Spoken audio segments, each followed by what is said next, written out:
Good morning, everybody. Today is June 20, 2020. It is the day after the Solemnity of the Sacred Heart of Jesus. And this day is special because it is the memorial of the Immaculate Heart of Mary.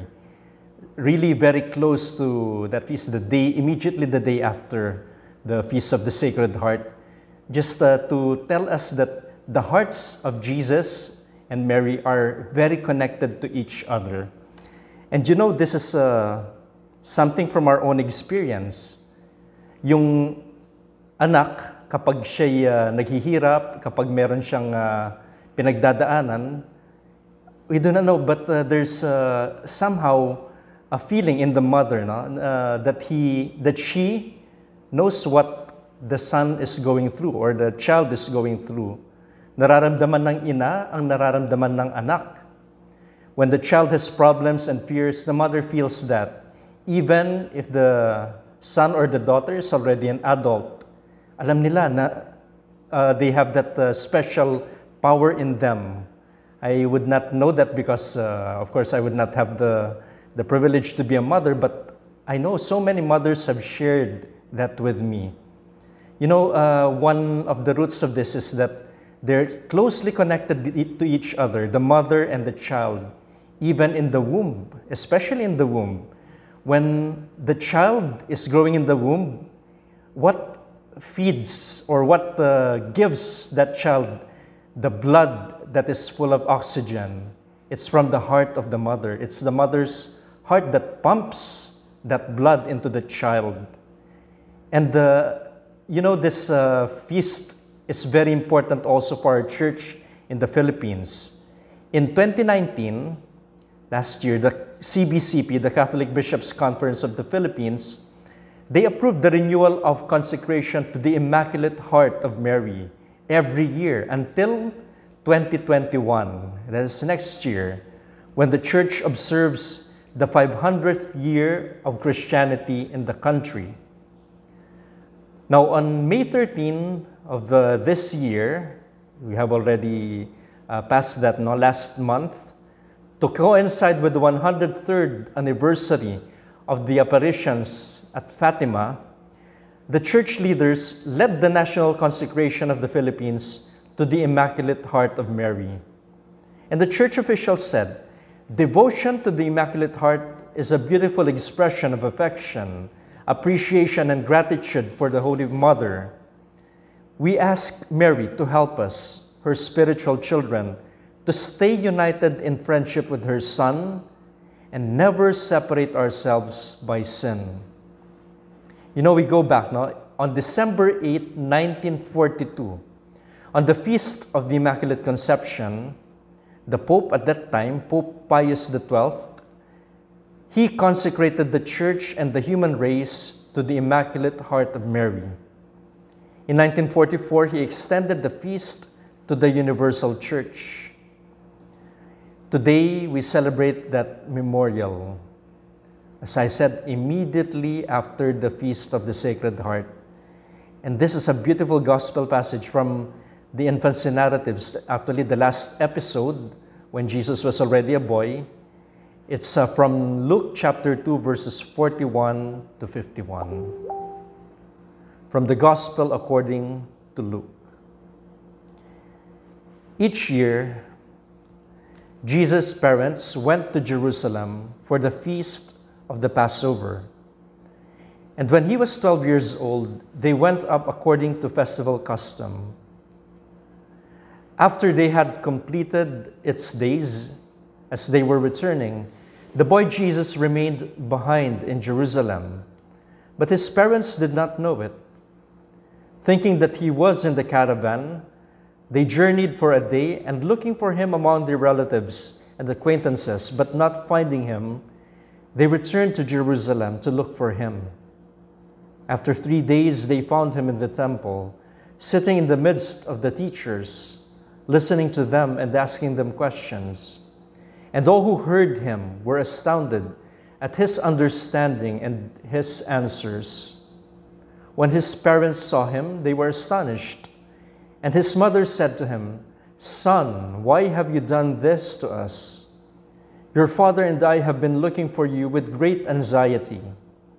And he said to them, "Why were you looking for me? Did you not know that I must be in my father's house?" But they did not understand what he said to them. He went down with them and came to Nazareth and was obedient to them.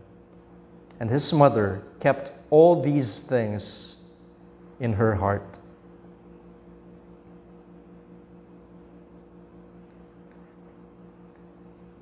The liturgists precisely chose this gospel passage because of those last words. And his mother kept all these things in her heart. You're very familiar with this gospel passage. I would not anymore dwell with what precedes that last statement, but I'd like to focus on those words. And his mother kept all these things in her heart. Incidentally, that was this gospel passage is one of the topics that I dwelt with in this book that I wrote, Yes, Lord. It's actually part of Intimacy Brews. Okay, co-authors, myself and Father Armand Roblesa. This is a series. The other side is by Father Armand Julius Choice.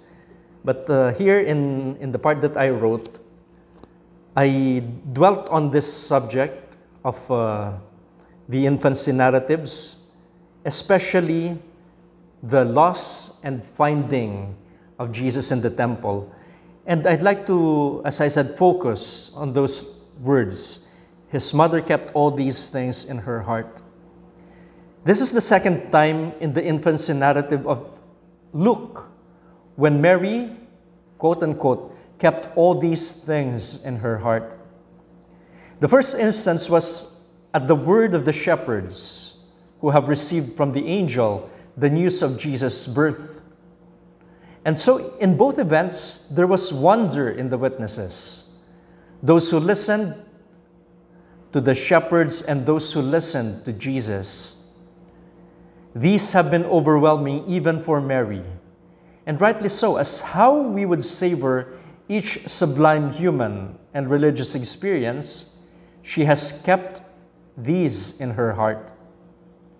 This despite not fully understanding them. And these are only two instances which we have encountered or which we have recounted. I wish to propose that this second expression of Mary, keeping all these things in her heart, it's a fitting conclusion to what all these noteworthy experiences she had from the time she was visited by the angel, that she was called full of grace, that she would be the mother of the Son of the Most High, that she was called blessed among women, that the birth of her Son was proclaimed by angels and by shepherds, that her heart would be pierced by a sword on account of her Son, who would be a sign that would be contradicted, that her Son was lost, that they found him among the teachers in the temple. Yet, this was not even half of what she would continue to keep in her heart. At this point, there was still much to face. Jesus would move about preaching and healing, and Mary would find in continual ministry, even at the end of an exhausting day. She would see him rejected in her own hometown. She would see her Son suffering and dying. All throughout her Son's life on earth, Mary was pondering, making sense of all of these. The grandeur of it all, incomprehensible, even painful. Then at the resurrection, everything would make sense. Mary would find full significance at Pentecost. Her role among the disciples in that event is to be the bridge, the only witness to the different parts of the life of Jesus, his beginnings, his ministry, his death, resurrection, and ascension, as linked to the beginnings of the life of the early church. In her intimate encounter with her Son, Mary definitely felt what the disciples walking to Emmaus felt. Their words must have resonated in her, as they would also to us, when in retrospect, we look at our religious experiences and the words at the end of the gospel, that walking with the disciples to Emmaus, and the disciples, when they were already left by Jesus, they were saying, "Were not our hearts burning within us while He spoke to us on the way and opened the scriptures to us?" Our hearts are burning. It's like experiencing what Mary experienced. She kept all these things in her heart. And I'd like to propose these questions. Mary kept all these things in her heart. What experiences do I have that remain in my memory and make me reflect? Do I find God in these experiences? The strong experiences that we've had in life. Incidentally, right now, yesterday was a great experience for me. And the days before that, and even until now, feeling so much the love of people. And I'd like to thank each one who has greeted me, who have prayed for me on my birthday. I really appreciate that.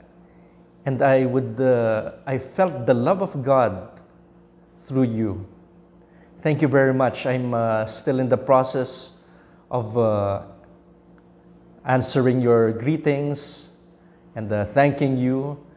I'm not even halfway, but I'd like to tell you now through this video, I deeply appreciate your greetings, your prayers, and please continue praying for me as I need it in this journey, especially in this stage of my life.